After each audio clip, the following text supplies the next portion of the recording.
Comment vas-tu Frédéric? Ça va très bien, et toi? Impeccable, je t'invite à t'asseoir. Merci. Je te donne le micro. Qui va bien. Voilà, et on peut regarder donc juste en face Très bien. la caméra. On est en direct, sur Facebook, donc voilà, tu peux en profiter pour dire bonjour à tout le monde. Bonjour tout le monde. Très bien. Comment allez-vous? J'espère que vous nous suivez tous sur Facebook. C'est ça. De travaux. C'est ça. Exactement. Et donc toi, tu es dans le domaine du feu. Les poêles à bois, tu connais? Ça fait quelques années? Ça fait 12 ans, effectivement. Ça fait 12 ans. Quel conseil tu peux donner à quelqu'un qui veut choisir un poêle à bois? C'est les questions que je me pose, auxquelles j'aimerais bien que tu répondes. Mais avant ça, est-ce que tu pourrais te présenter? Donc moi, je suis Frédéric Jeanroy. J'ai créé mon entreprise il y a 12 ans maintenant. On attaque la 13e saison. Et nous faisons beaucoup de poêles à granulés et bien sûr des poêles à bois. D'accord. Une énergie renouvelable qui permet donc à tout un chacun de se chauffer naturellement avec une chaleur saine et qui n'est pas d'aujourd'hui. C'est quelque chose de traditionnel, ancestral. Le côté sympa, le côté agréable du bois et en plus ça chauffe. Et en plus ça chauffe, c'est magnifique. Et chez nous c'est biochauffe. Biochauffe. Chauffage naturel. C'est la beau. Chaleur naturelle. Voilà, comme son nom l'indique, c'est bio, c'est naturel et ça chauffe. Alors du coup Frédéric, pour tous les gens qui aimeraient acheter un poêle à bois pour la prochaine saison, quels conseils tu pourrais donner pour bien choisir son poêle pour ne pas se louper? Donc effectivement, pour ne pas se louper, il faut déjà qu'on détermine le besoin du client, savoir si vous avez ou pas déjà un conduit de fumée, est-il en bon état? D'accord. Sort-il suffisamment haut sur le toit? D'accord. Parce qu'il faut se dire que c'est comme dans une voiture, le conduit de fumée c'est le moteur. Donc s'il n'y a pas de moteur, ça n'avancera pas. Donc vous allez avoir des roues, ça n'avancera pas. Donc avant toute chose, il y a quand même des contraintes techniques pour savoir si on peut avoir un poêle à bois chez soi. Voilà. Ou est-ce qu'on peut toujours trouver le moyen d'avoir un poêle à bois? Il y a toujours des solutions, on est là pour faire, donc on va déjà vous inviter à prendre un rendez-vous pour pouvoir bien situer le projet, savoir s'il est réalisable. Vous avez des idées, nous on en a des autres, peut-être, qui seront peut-être mieux, peut-être moins bien. Des idées d'experts, voilà. Et on va trouver la meilleure solution pour que vous puissiez installer votre poêle dans les meilleures conditions et vous donner peut-être des idées pour lesquelles vous n'aurez pas pensé. Donc le deuxième conseil, si je traduis, c'est de faire appel à un professionnel qualifié dans le domaine du bois, du feu, parce que on joue quand même avec sa vie. Le feu, ça a toutes les qualités que tu présentais. C'est quand même aussi, ça peut être dangereux aussi. C'est vrai qu'il ne faut pas jouer avec le feu, donc il faut respecter, la bonne vieille expression. Voilà, respecter les écarts au feu, respecter un écart au feu, qu'est-ce que c'est? C'est l'écart que votre conduit doit avoir par rapport à des matériaux combustibles. D'accord. Donc si vous avez un ancien conduit de fumée qui est trop proche d'une paroi combustible, notamment du bois souvent, le bois de la charpente, hein, on n'y pense pas forcément, on ne va pas jusqu'au-dessus. Donc il y a des écarts au feu qui sont des fois jusqu'à 16 cm, donc si ce n'est pas respecté, on ne peut pas installer un poêle à bois. Tu sais que moi quand j'étais petit, il y a eu un incendie chez mes parents, parce que le conduit de la cheminée, il y avait un coffrage en béton et ils avaient fait un coffrage en bois, donc avec une grosse épaisseur de béton. Et bien après des années, ça a séché, ça a pris feu. Donc c'est ça les écarts au feu.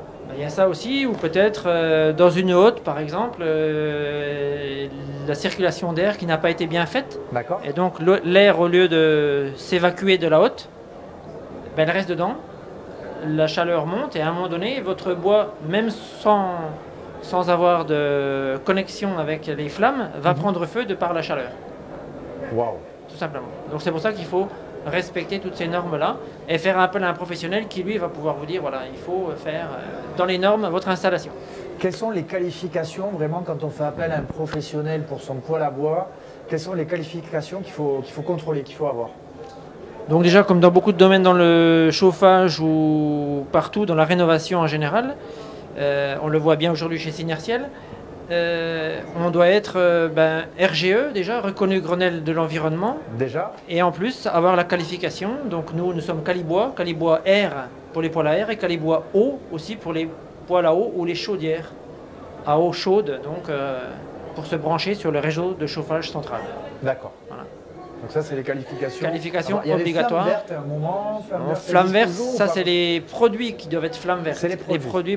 Flamme verte pour pouvoir bénéficier donc d'un crédit d'impôt que vous pouvez bien sûr avoir droit si c'est installé par un professionnel et si votre poêle a les caractéristiques pour bénéficier du crédit d'impôt et effectivement avoir le label flamme verte qui est un label français qui reconnaît la qualité des poêles installés ou des inserts, poêles, inserts, cheminées, voilà. Ok, très bien. Donc les conseils, c'est donc faire attention aux contraintes techniques, faire appel à un professionnel de qualité. Quel autre conseil tu pourrais donner, Frédéric, pour des gens qui ont un projet poêle à bois? Donc après, il faut savoir si vous souhaitez donc avoir un chauffage d'appoint ou est-ce que c'est un chauffage habituel pour toute la journée. Vous voulez partir à 7 h du matin et avoir du feu et de la chaleur encore le soir, ou est-ce que c'est le petit feu plaisir du soir ou du week-end?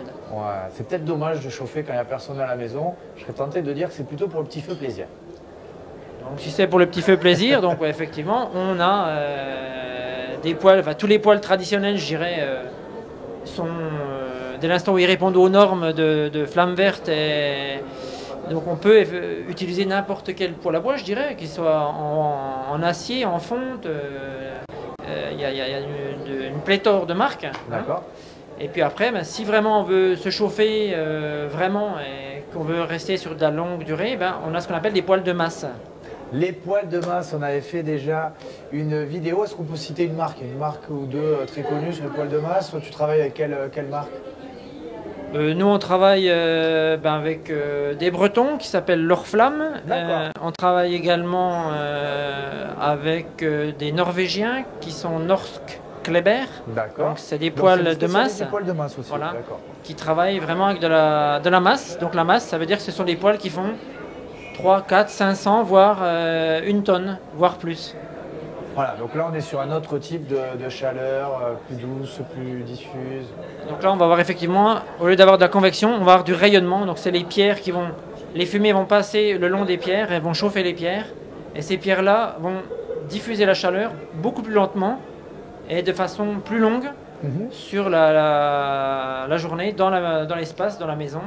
Et là, il faut un professionnel pour dimensionner la puissance du poêle pour dire voilà, c'est pas la peine de mettre 10 kW alors qu'on a besoin que de 4 ou 3.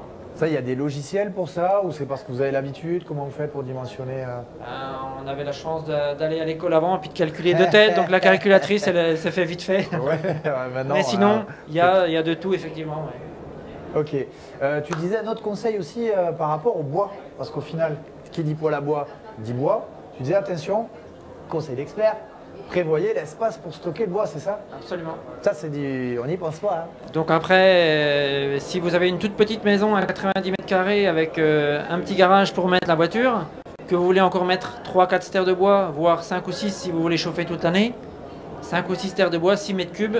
6 mètres cubes, c'est l'espace d'une voiture. Donc c'est soit la voiture dehors, soit le bois dehors, mais le bois dehors mouillé, ça ne marchera pas. Donc il faut de la place. Ou le bois, il faut choisir. Ou alors vous avez une vieille maison, vous avez de la place, vous avez des dépendances, là il n'y a pas de souci, vous pouvez stocker votre bois. Et en général, il faut toujours avoir 2 années d'avance. Pourquoi? Pour qu'il soit bien sec? Parce qu'un bois pas sec, vous mettez déjà la moitié d'énergie à réchauffer votre morceau de bois, donc là, dommage. Le secret pour faire un bon feu sans fumer, un bon feu de bois, c'est d'avoir du bon bois. Du bois bien sec. Il n'y a jamais de feu sans fumée. Il n'y a jamais de fumée sans feu. Il n'y a jamais de fumée sans feu. Attention, on va poster une vidéo, on a tourné une vidéo sur comment faire un feu sans fumée. Et figure-toi qu'en s'y prenant bien, on peut y arriver. C'est vrai. Donc, je te la posterai. Okay. En tout cas, dites-nous en commentaire si vous avez aimé les conseils de Frédéric sur comment choisir votre poêle à bois. En tout cas, moi, je suis très content d'avoir fait ta connaissance. Ok, moi aussi. Merci beaucoup. À bientôt. Pour te retrouver, du coup, il y a un site internet, il y a quelque chose? Oui, biochauffe.com, BIOCHAEF.com. Super. Merci beaucoup, Frédéric. Très bien. Allez, à très bientôt. Bye bye. Merci.